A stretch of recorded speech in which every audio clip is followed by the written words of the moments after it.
अगर आपको प्रॉब्लम होती है एलसीएम को कैलकुलेट करने में और एचसीएफ को कैलकुलेट करने में, तो उसके लिए आपने वीडियो पर क्लिक करके बहुत ही अच्छा किया है, क्योंकि मैं इसमें आपको बताऊंगा एलसीएम को कैसे कैलकुलेट करते हैं और एचसीएफ को कैलकुलेट कैसे करते हैं।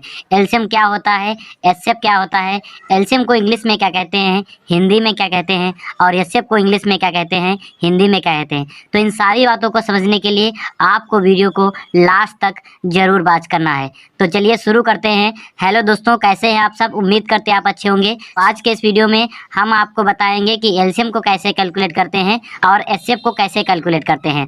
एचसीएफ कैलकुलेट करने के हम आपको दो तरीके बताएंगे, जो आपको अच्छा लगे उस तरीके से आप एचसीएफ को कैलकुलेट कर सकते हैं। कुछ लोग होते क्या है कि एलसीएम को कैलकुलेट कर लेते हैं लेकिन एचसीएफ में गलती कर देते हैं, और कुछ लोग ऐसे होते हैं जो एलसीएम और एचसीएफ दोनों में गलती कर देते हैं। लेकिन इस वीडियो को देखने के बाद आप कभी भी एलसीएम और एचसीएफ में गलती नहीं करेंगे। जैसे कि हमने यहाँ पर आपके लिए 3 क्वेश्चन लिए हैं, एक हमारा एलसीएम का है और 2 एचसीएफ का है। एलसीएम का जो हमारा फर्स्ट क्वेश्चन है वो है 6, 9, 4 का हमको एलसीएम कैलकुलेट करना है, और एचसीएफ का हमारा जो फर्स्ट क्वेश्चन है वो है 8, 12, 10 का हमको एचसीएफ निकालना है, और जो दूसरा क्वेश्चन है वो देखिए क्या है, 6, 14 का हमको एचसीएफ निकालना है। लेकिन इसको शुरू करने से पहले हम आपके लिए कुछ 2 लाइन लाए हैं, उन्हें आप जरूर सुने। तो वो लाइनें क्या हैं? कामयाबी का इंतजार करने से बेहतर है उसके लिए कोशिश की जाए। कामयाबी का इंतजार करने से बेहतर है उसके लिए कोशिश की जाए। तो चलिए शुरू करते हैं।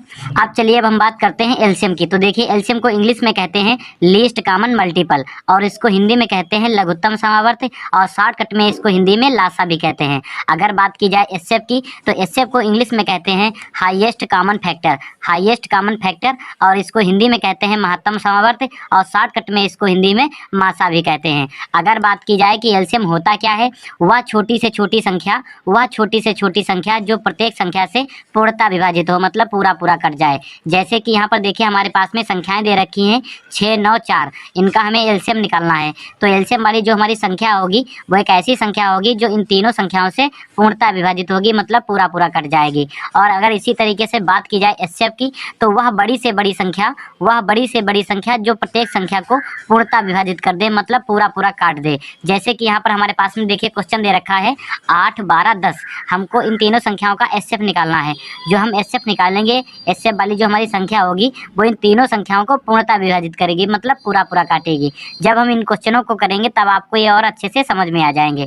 तो चलिए शुरू करते हैं। अभी तक अगर आपने चैनल को सब्सक्राइब नहीं किया है तो प्लीज़ आप चैनल को सब्सक्राइब जरूर कर लें। वीडियो को लाइक नहीं किए हैं तो वीडियो को लाइक कर दें, और आपको जैसी भी वीडियो लगे तो प्लीज़ आप कमेंट बॉक्स में कमेंट कर आप हमें जरूर बताएं, क्योंकि कमेंट करने में आपका कुछ भी जाने वाला नहीं है। तो चलिए देखिए यहाँ पर हमारा क्वेश्चन क्या दे रखा है कि 6, 9, 4 का हमको एलसीएम निकालना है। सबसे पहले दोस्तों आपको करना क्या है, एक डायग्राम आपको इस तरीके से बना लेना है, और इस डायग्राम में आपको उन संख्याओं को लिख देना है जिन संख्याओं का आप एलसीएम निकालते हैं। तो यहाँ पर हम निकाल रहे हैं 6, 9, 4 का एलसीएम। तो यहाँ पर हम क्या करेंगे, 6, 9 और 4 को हमने यहाँ पर लिख दिया है। ठीक है, अब दोस्तों आपको करना क्या है, यहाँ पर आपको एक संख्या लेनी है जो सबसे छोटी होनी चाहिए, और दूसरी बात यह है कि सारी संख्याओं को काट दे या कम से कम एक संख्या को जरूरी काटे, ऐसी संख्या यहाँ पर हम लेंगे। 0 और 1 को नहीं लेंगे। 0, 1 को क्यों नहीं लेंगे? देखिए जितनी बार में संख्याएं हमारी कटेंगी उनको हम नीचे लिखेंगे, और 0 से अगर हम 6 को काटेंगे, देखिए 0 से हमारा 6 नहीं कट पाएगा, क्योंकि 0 से आप किसी संख्या को भाग दीजिए या गुणा करिए, हमेशा 0 ही आता है। अगर हम बात करें 1 की, तो 6 हमारा 1 से 6 ही बार में कटेगा, तो हमको नीचे 6 लिखना पड़ेगा, और 9 हमारा 1 से 9 ही बार में कटेगा तो 9 नीचे लिखना पड़ेगा, और 4 हमारा 1 से 4 ही बार में कटेगा तो हमको 4 नीचे लिखना पड़ेगा। मतलब यही संख्या हमारे पास में नीचे फिर आ जाएंगी, तो उससे मेरा कोई फायदा होने वाला नहीं है। तो यहाँ पर हम 0, 1 को नहीं लेंगे। 0, 1 के बाद क्या आता है, 2 आता है। तो यहाँ पर हम 2 लेकर देखते हैं, ये जो संख्याएं कटेंगी उनको हम काट लेंगे, जो नहीं कटेंगी उनको हम छोड़ देंगे, ऐसे ही नीचे लिख लेंगे। ठीक है, तो चलिए यहाँ पर हम 2 लेते हैं। अब 2 का टेबल हम पढ़ेंगे कि 6 हमारा 2 से कितनी बार में कटेगा, तो 2 तिहाई 6, 3 बार में हमारा 6 कट जाएगा, तो हमको नीचे कितना लिखना पड़ेगा, 3, 2 तिहाई 6, और 9 हमारा 2 से नहीं कटेगा तो हम 9 को ऐसे ही लिख दिए। ठीक है, जो संख्या हमारी नहीं कटेंगी उनको हम नीचे ऐसे ही नोट कर लेते हैं। और 4 हमारा 2 से कितनी बार में कट जाएगा, 2 बार में, 2 दूनी 4। अब देखिए फिर इसको हम देखिए 2 से काटते हैं, तो इसको 2 से और काट लीजिए। देखिए 2 से हमारा 3 नहीं कटेगा, हमने 3 को ऐसे ही लिख लिया, और 9 हमारा 2 से नहीं कटेगा तो 9 को भी लिख लिए, और 2 हमारा 2 से एक बार में कट जाएगा, 2 एकम 2। ठीक है। अब देखिए क्या है, 3 और 9 बचे हैं, तो ये देखिए 2 से नहीं कटेंगे तो इनको हम 3 से काटते हैं। ठीक है, तो इनको 3 से काट लीजिए।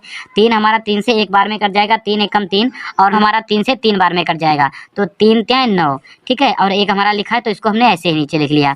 अब फिर देखिए इसको हम 3 से सॉल्व करते हैं, तो 3 से इसको सॉल्व कर लीजिए। देखिए 1 लिखा है तो इसको 1 को लिख लिए, और 3 हमारा 3 से एक बार में सॉल्व हो जाएगा, 3 एकम 3, और 1 लिखा है तो हमने 1 को। जब आपके नीचे 1 1 आ जाएंगे तो आपको वहीं पर छोड़ देना है, और नीचे आपको लिखना है एलसीएम बराबर, क्या करना है, नीचे लिखना है एलसीएम बराबर, और जो आपके फैक्टर निकले हुए हैं इनको आप यहाँ पर गुणा करके लिख देंगे। देखिए आपका 2 2 बार आया है और 3 भी आपका 2 बार आया है, तो आपको यहाँ पर करना क्या है, लिखना है 2 गुना 2, और 3 आपका कितनी बार आया है, 2 बार, तो यहाँ पर लिखेंगे गुना 3 गुना 3। ठीक है, अब आप इनकी मल्टीप्लाई करा लीजिए, तो इनकी मल्टीप्लाई करा लीजिए। देखिए 2 दूनी 4, 4 ते 12, 12 ते 36, तो आपका एलसीएम यहाँ पर कितना आ गया, 36 आ गया है। कहने का मतलब ये है कि 6 9 4 का जो एलसीएम आपका आया है वो आया है 36। ठीक है, इस तरीके से हम एलसीएम को कैलकुलेट करते हैं। हमने आपसे कहा था कि जो एलसीएम वाली संख्या होती है, जिन संख्याओं का आप एलसीएम निकालते हैं उनसे वह पूर्णतः विभाजित होती है, मतलब पूरा पूरा कट जाती है। तो देख लीजिए यहाँ पर आपका एलसीएम क्या ऐसा है, देखिए 6 से आपका 36 कट जाएगा, 6 छंगे 36 6 बार में,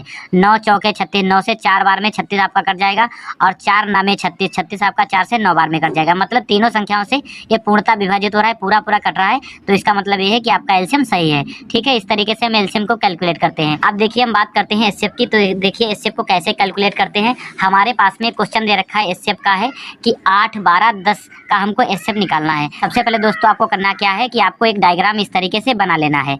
हमने ऑलरेडी आपका बना लिया है, जिससे कि आपका ज़्यादा टाइम बर्बाद ना हो, और इस डायग्राम में आपको उन संख्याओं को लिख देना है जिनका आप एचसीएफ निकाल रहे हैं। तो यहाँ पर हम एचसीएफ निकाल रहे हैं 8 12 और 10 का एचसीएफ निकाले, तो इनको हमने इसमें लिख दिया है। अब दोस्तों आपको करना क्या है, यहाँ पर आपको ऐसी संख्या लेनी है जो सारी संख्याओं को काट दे और सबसे छोटी होनी चाहिए।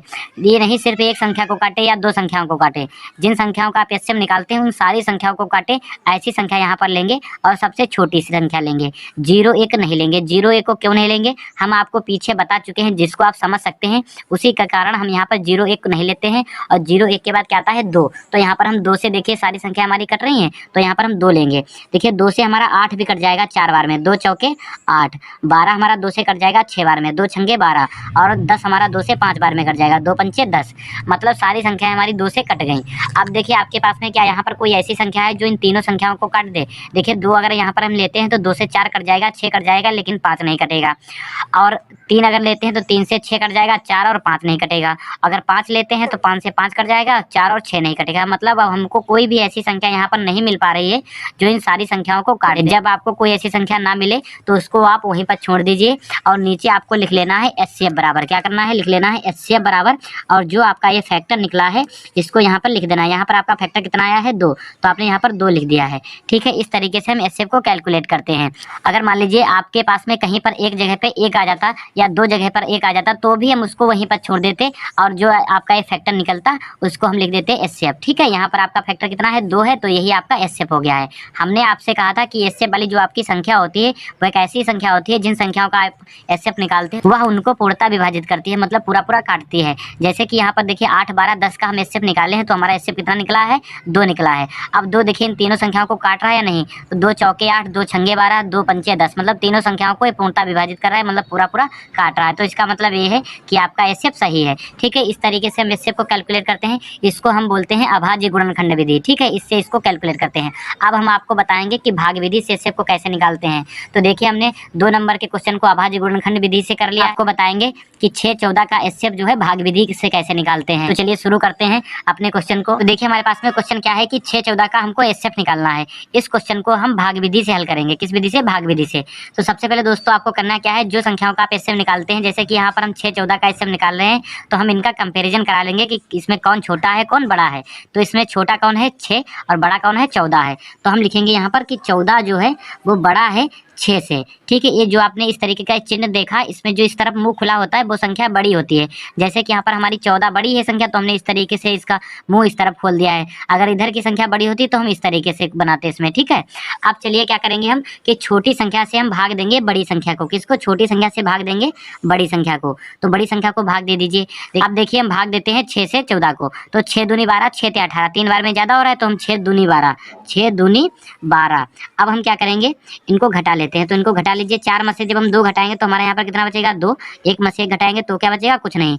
अब देखिए क्या है, 2 से अब हम भाग करेंगे इस भाजक को, 6 को भाग देते हैं। तो देखिए 2 तिहाई 6, 2 तिहाई 6।